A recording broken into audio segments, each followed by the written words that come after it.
York's classic rock, Q1043. Paul Stanley is with us this morning Yay! here at Q1043. Face the Music, A Life Exposed is Paul Stanley's brand new book published by Harper One, which is an imprint of HarperCollins, and its official release date is today. And I was lucky enough to get an advance copy, and I spent this past weekend reading 456 pages. Unbelievable. This is not your basic rock star memoir. It was never meant to be. This is really a significant achievement. I'm very proud of it. I hesitated and I was reluctant and was adamant actually for decades to not do an autobiography because most of the autobiographies I see aren't worth the paper they're written on. They should be on soft tissue paper on a roll because that way you could make good use of them. But, somebody spouting off about who they've been with, slept with, who they screwed out of a deal, who they outsmarted. It's nonsense. A lot of them are, we got together and we had many obstacles before us and we overcame them and we became very rich, popular, famous rock stars and all is well with the world. That's the plot of a lot of those books. Yeah, if you're lucky. But I didn't want to write, this isn't a Kiss book. People who love the band certainly will like it and love it for that matter. But what's impressed me so much is that I really set out to write a book that anybody could read, regardless of whether you like music, regardless of whether you like the band. And the response has been overwhelmingly, the word everybody seems to use is inspirational. It is. It's very inspiring. And what's the point in writing a book if it's only to blow your own horn? I wanted to write a book where people could see the similarities between all of us. The fact that you can be famous and you've got the same problems as everybody else, and then it's how do you deal with them? And you had to deal with problems from a very early age. Stanley the One-Eared Monster. Oof. I I just got to chill. It hurts me to say that, but thinking about how as a little kid you were taunted. Really bullied. With that horrible nickname. You were badly bullied. And to me, there was one moment when it took my breath away when I was reading about a kid who was particularly hateful to you, and you really didn't have any recourse until one day when you were able to run after him and catch up to him. And you just wanted to, beat the crap out of him because of what he had done to you. And he was very afraid, and you saw the fear. Terrified. You saw the fear in his eyes. And after all the abuse he had heaped on you, he was saying, don't hurt me, don't hurt me. And you decided not to hurt him and let him go. And then when he was out of your reach, he turned around, looked back at you, and said, Stanley the One-Eared Monster. You got It it. was heartbreaking. You got it. That was a heartbreaking It really story. was. It was a tough moment for me because I thought that my being forgiving to this little guy would come back. Instead, it came back to haunt me. I figured he would say, wow, this guy caught me and he's not hurting me and I'll stop doing it. But look, it's not just kids. People in general, unfortunately, tend to objectify people with differences. And you stare at people as though they're not people, as though they're objects, whether it's somebody, there are so many people who are, in the eyes of the public, imperfect. Well, for our friends who are unaware of the situation in your childhood. I had and still have, although it's been remedied to a large degree, a birth deformity called a microtia. So I virtually had no right ear, and I had no ear canal, so I couldn't hear on my right side. And there was just like a little crumpled mass of cartilage. And when you look different on the outside, the problem is it's not like if you put on the wrong shirt or a woman puts on the wrong dress. Once people start staring at you, what do? You run home and change your clothes. But what if you can't? What if you have to live with that endlessly, day in and day out, and that kind of scrutiny and ridicule? So for me, it was very tough. And your parents, with I'm sure they had wonderful intentions and tried to raise you as best they could, but your parents didn't seem to be particularly sympathetic to some of the difficulties that you had. They seemed really busy and overwhelmed with your sister. They were who had overwhelmed. mental illness. They were overwhelmed with my sister, but they were perhaps part of a generation or a mindset that if you don't talk about something, it doesn't exist. Or this idea of tough love. You say to somebody, you're just like everybody else. Well, if you say that to a kid who isn't like everybody else, how much are they going to confide in you when they know that what you're saying isn't true? That's not tough love. It's misdirected intentions, I think. So for me, what I've tried to do when working with children with facial differences or with their parents at this point. And you've been involved. Yes. With a specific group. Yeah, there was an organization I became involved with in Canada when I was doing Phantom of the Opera called About Face. And another great cathartic thing for me to do was not only to open up about my condition and about my life, but to meet with children who are going through the same thing. And it's got to be refreshing to sit down with somebody who says, you are different, and life can be really tough, but it can work out. And when you were in London, you had a date with you. You went to the theater. You saw Yes. Phantom of the Opera in London. Yes, and, 1988. And at the unmasking scene, it took my breath away, and in some ways, it had the same reaction to me in me that when I saw the Beatles on Ed Sullivan. This sense, without any backup or any basis, I went, I can do that.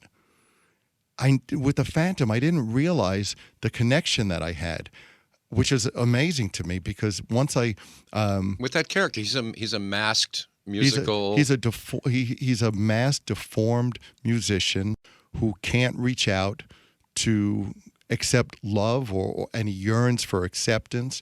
And for some reason, it was completely lost on me. And it wasn't until I was asked to audition to replace the lead in 1998, and I went to New York to audition. Once I started doing the show, I was doing 8 shows a week. It suddenly started to dawn on me that I was that guy. Well, that was your turnaround moment. Really. It very much was a turnaround moment. It was a catalyst, and it was like an epiphany for me to realize that was so much of me, and people seemed to really connect with me doing the character. And I guess because it was me, there was a deep pain, and the beauty of doing it, and then finally acknowledging through this organization About Face that I had a facial deformity. And once I acknowledged it, and once I started to work with other children and with parents, I started to see that life really is about uncurling your hand instead of a fist, because we use our fist to defend ourselves and to cover up. Once we can open our hand and give to other people, we heal ourselves. Well, you also had a learning disability, which was a result of the deafness. And this created some academic problems for you because you would take IQ tests and you'd score very high. Very high. And people would say you were bright, but then your grades wouldn't be so good. So then they would say you were a lazy underachiever who wasn't applying himself, when half the time you couldn't hear what was going on in class. And you would think that would be so apparent. Yeah, you would think it would be really obvious it's to like, the hey, teacher, your parents. I'm deaf on one side. I can't hear. So, but really, I was so fortunate because growing up with all this insecurity and all these doubts about myself, and I believed that becoming famous was going to be the cure. And I was fortunate because I became famous, and then I realized I'm still miserable. I still feel the same. I can cover my ear. I can cover up. We can all cover up our insecurities and our shortcomings, but we go home and know that they're there. Then what do we do? However, there were those moments when you felt fantastic. And, Totally. And after having the shared experience with your entire generation of that Sunday night in February of 1964, and getting up the next morning realizing that the entire world had changed. And growing your hair long and deciding to yourself, I want to be like those guys. And then finding a way to do it, you in fact did. And at least when you were on the stage performing and entertaining, you were not just working, you were having a great time. It was incredibly fulfilling and rewarding. The problem is, and not to take anything away from it, because I have won the lottery every year for 40 years now, but you have to go down the steps. at the end of the show. You don't take the audience home with you. You don't take the adulation home with you. Whoever you really are inside is who you're going to live with. Well, there's a story in the book, and we've actually talked about this on the air before in prior years, and it was a story that I recognized. And that had to do with Madison Square Garden and the triumph of Madison Square Garden. And your parents were there. And a few years before Kiss's performance at the Garden, you drove some people in the taxi cab that you were driving to the Garden to see a show. And you were saying to yourself, someday people are going to pull up in taxi cabs at the Garden. Yep. I'm not going to be the driver. That's right. And they're going to be coming in to see you. Yeah. And you, in fact, did that. But then after the show, everybody else went off with their friends or relatives or to party or this or that. And you, after being on stage in front of a sold-out house at Madison Square Garden with the makeup off, were sitting alone by yourself at Sarge's Deli on the Lower East Side of Manhattan having a matzo ball soup. And going, how crazy is this? Would anybody believe this? There were these conflicts in my life, but look, we all come to those points where we have to either roll up our sleeves and figure out what's going to make us happy and improve ourselves instead of how other people see us, improve ourselves or medicate ourselves. And the ones who medicate themselves, we've seen how it ends. A needle in your arm, a shotgun in your mouth. I wasn't cut out to be that. I was cut out to survive, and I was cut out to try to make a great life for myself. And I couldn't have written a book like Face the Music if I didn't have a happy ending. My happy ending are 4 amazing children, an amazing wife, and Erin, who's absolutely a godsend. If I ever doubted the existence of God, which I never have, Erin's the proof of it. She came into my life. Tell us about your kids. I've got a 2-year-old, Emily, who is absolutely stunning. She manages to look like me, but be beautiful. And Sarah, who looks just like Erin, she's gorgeous blonde. She's 5. Colin is 7. And at 7 is strong enough to pick up his mom. I mean, this kid is Superman. And then Evan is 19, and he's in the Tisch program at NYU here.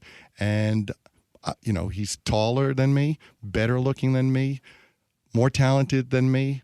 And, he's a joy. They're all joys. And Does my he want life to is do acting or directing or what? He's a musician. He's a musician. Go like figure. his dad. So you're trying to get yourself together as a musician. This is your dream. This is your goal. But you can't do it all by yourself. You have to find, some brothers in arms to form a band with. And one day you came across kind of a chubby guy in sandals and an old T-shirt named Gene Klein.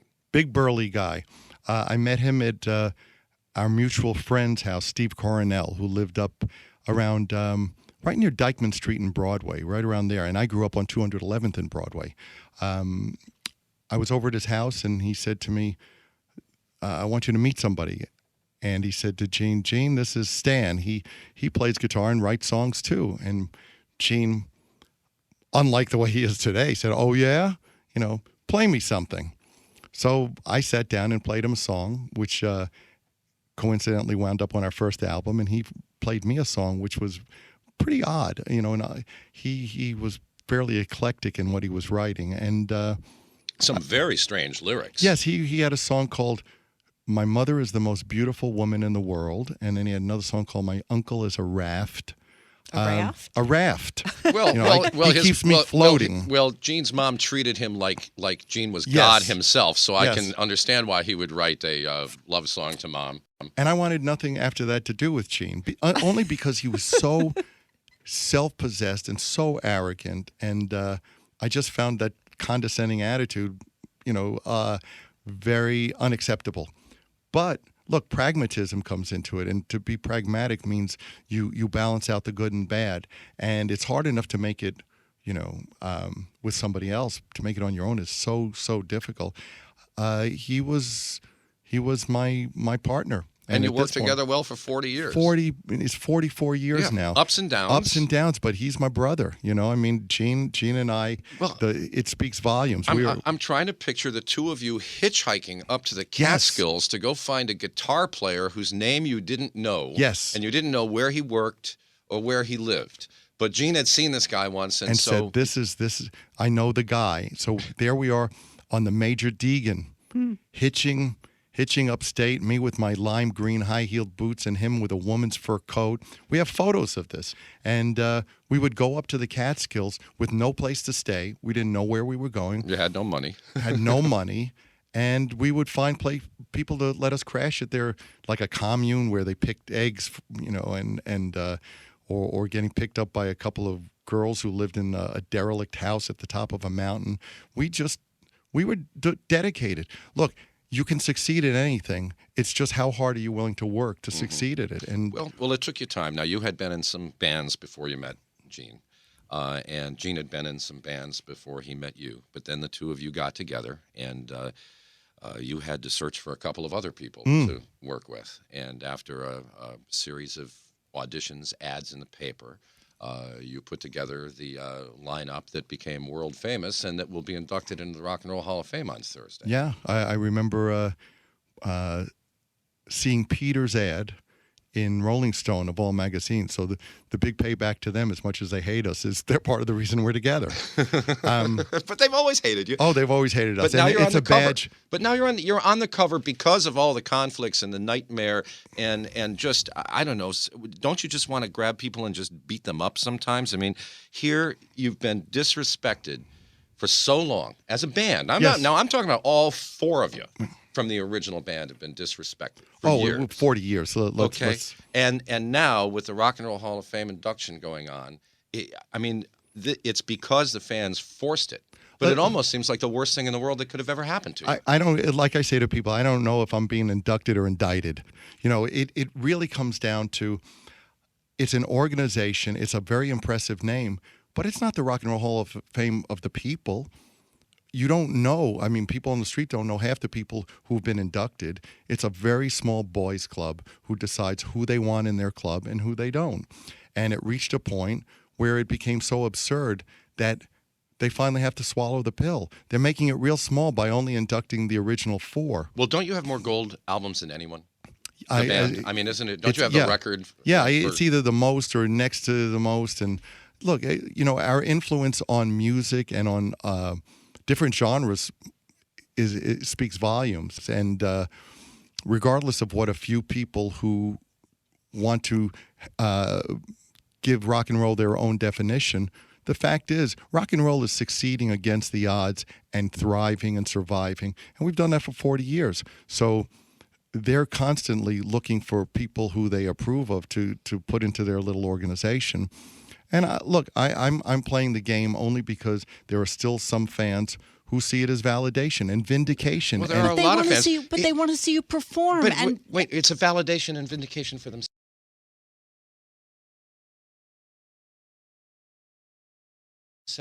But as a Kiss Army absolutely person, fans who see it as validation and vindication. Well, there are a lot of fans. They want to see you perform. But wait, it's a validation and vindication for themselves. But as a Kiss Army absolutely. person, this is the respect that they felt they weren't getting. And I respect that immensely. These people have fought for us for decades, and for that reason, of course, I'm going to go, and we'll celebrate something different than the Rock and Roll Hall of Fame wants to celebrate. They want to celebrate grudgingly the original four members. I'm celebrating 40 years. I'm celebrating members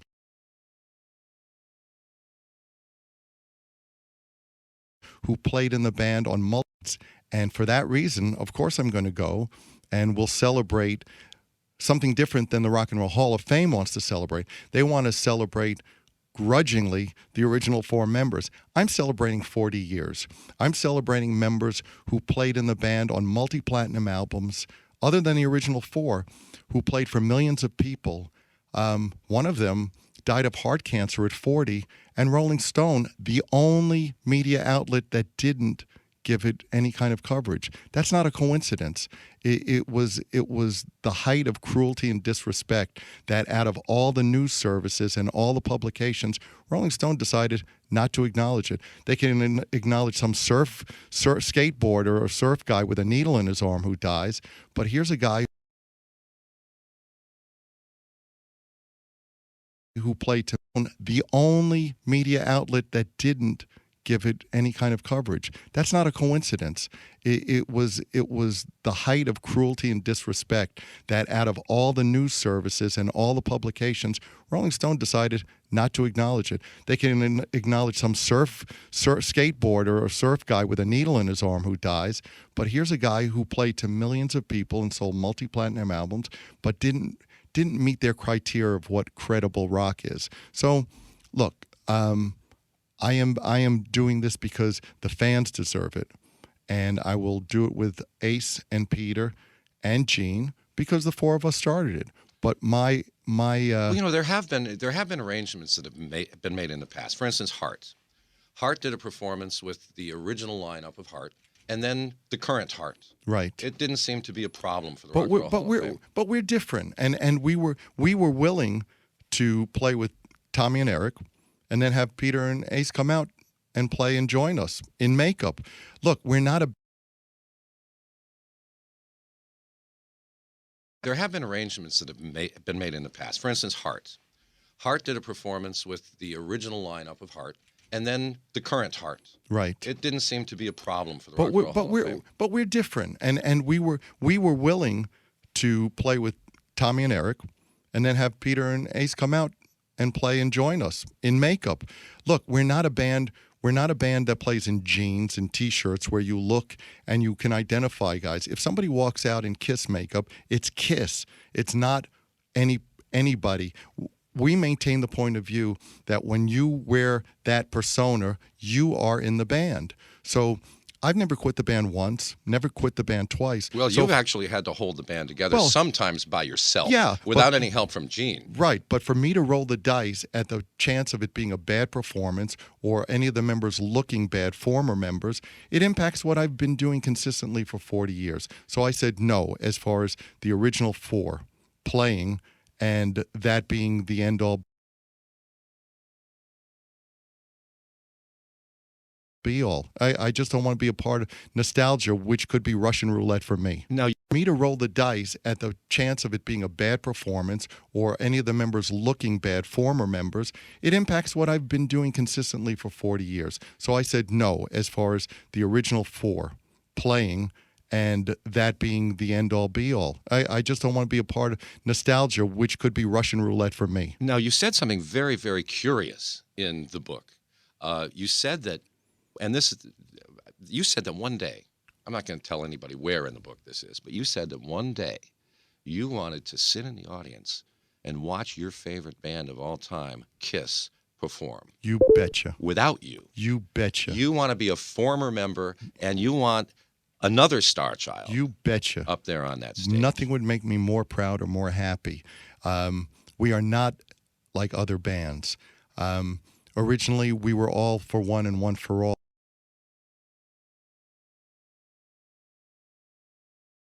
The four of us. When we suddenly had defections in the ranks or people not living up to what they were supposed to, we were faced for one and one for all, the four of us. When we suddenly had defections in the ranks or people not living up to what they were supposed to, we were faced with, do we continue or do we give up?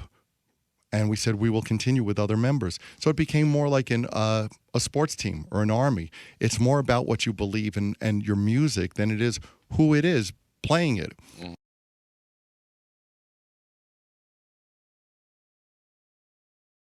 Those iconic figures, it's more about what you believe in and your music than it is who it is playing it. Those iconic figures are known worldwide, not because they're known by name, they're known as Kiss. So to stop that because of any member, well, the same applies to me. If the band can continue without Ace or Peter or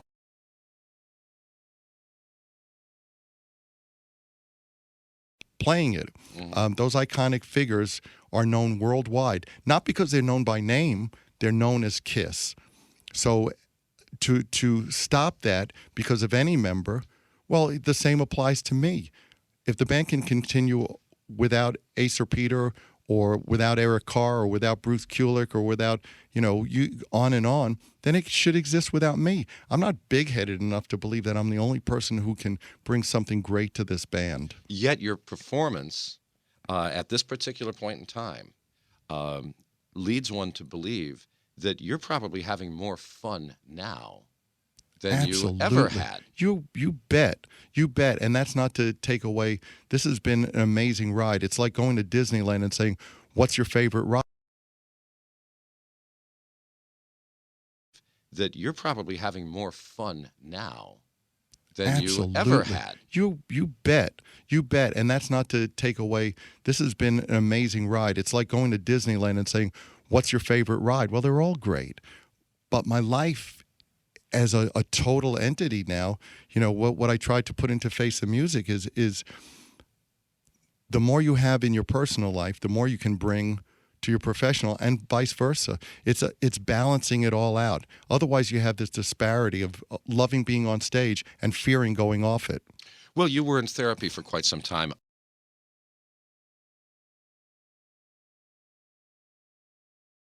Your professional, and vice versa. It's balancing it all out. Otherwise, you have this disparity of loving being on stage and fearing going off it.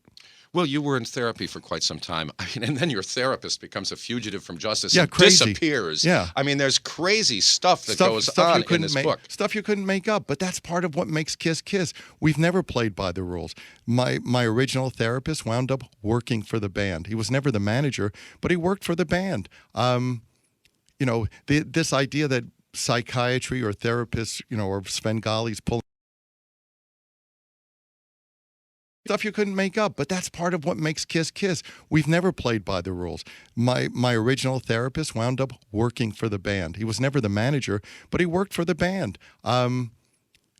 This idea that psychiatry or therapists, or Svengali's pulling the strings.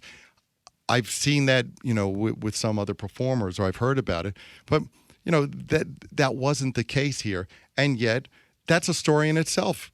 He became a fugitive from justice, but that's only one of 1,000 there's stories. 456 pages in this book. It is filled with interesting stories about how records are made, how songs are written.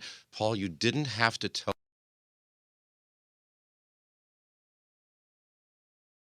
This idea that psychiatry or therapists, or Svengali's pulling the strings. I've seen that, with some other performers, or I've heard about it, but that wasn't the case here, and yet that's a story in itself.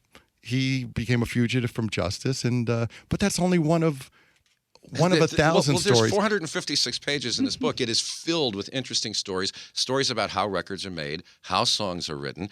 Paul, you didn't have to tell us in the book what Love Gun is about. We all knew. I'm sorry. Every single one of us knows what Love Gun is about. I'm sorry. You felt the need to reveal it in here.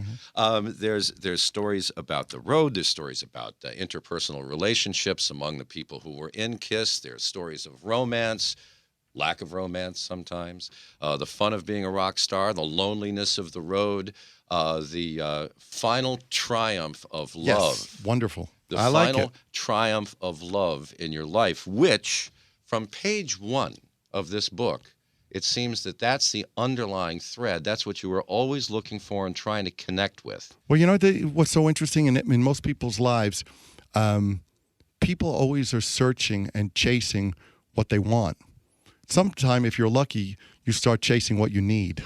Well, there are a couple. And chasing what they want.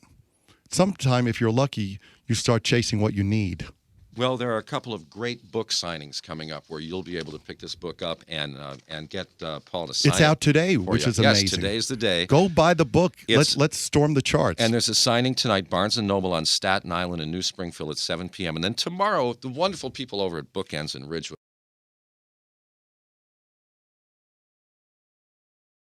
Barnes & Noble on Staten Island in New Springfield at 7 p.m. And then tomorrow, the wonderful people over at Bookends in Ridgewood. It's a family-owned great bookstore. There, yeah. That's going to be at 6 o'clock tomorrow night. And the book is Face the Music, A Life Exposed. And then Thursday night, Rock and Roll Hall of Fame. Do you have a snazzy outfit? Maybe I'll put on like a lemon yellow tuxedo. Tomorrow night, and the book is Face the Music, A Life Exposed. And then Thursday night, Rock and Roll Hall of Fame. Do you have a snazzy outfit? Maybe I'll put on like a lemon yellow tuxedo with a cummerbund and white patent leather loafers and bring an accordion. A prom outfit. I said, the Rock and Roll Hall of Fame induction is kind of like an Addams Family bar mitzvah. I mean, it's, I'm going to have fun. And you will. And the dysfunctional family. And the dysfunctional family. Yes, will, you have to have that. We'll be back together for a family reunion that night. We You will will have be a good- standing there to shake one another's hand. Patent leather loafers and bring an accordion. A prom outfit. I said, the Rock and Roll Hall of Fame induction is kind of like an Addams Family bar mitzvah. I mean, it's, I'm going to have fun. And you will. And the dysfunctional family. And the dysfunctional family. Yes, will you have to have that. We'll be back together for a family reunion that night. We You will will have be a good- standing there to shake one another's hands. And we should put everything else aside and look at each other and start, instead of focusing on all the negative and all the tensions, let's take a moment just to say, look what we started. Oh, there are stories of the tensions in the book, but there are also many happy stories of those early days accomplishing what you accomplished together. It's I know the whole story and I read it 3 times. Nonetheless, it's a great read. Well, congratulations. Thank you to so much, Paul. It really was an enjoyable read. It's Mazel tov. Face the Musical, Life Exposed, Harper One. That's HarperCollins Publishers, and it is released today. Congratulations, by the way, on the induction, even no matter what. Even if you don't want it. Even if I don't, the fans want it. You know what? I'll take it.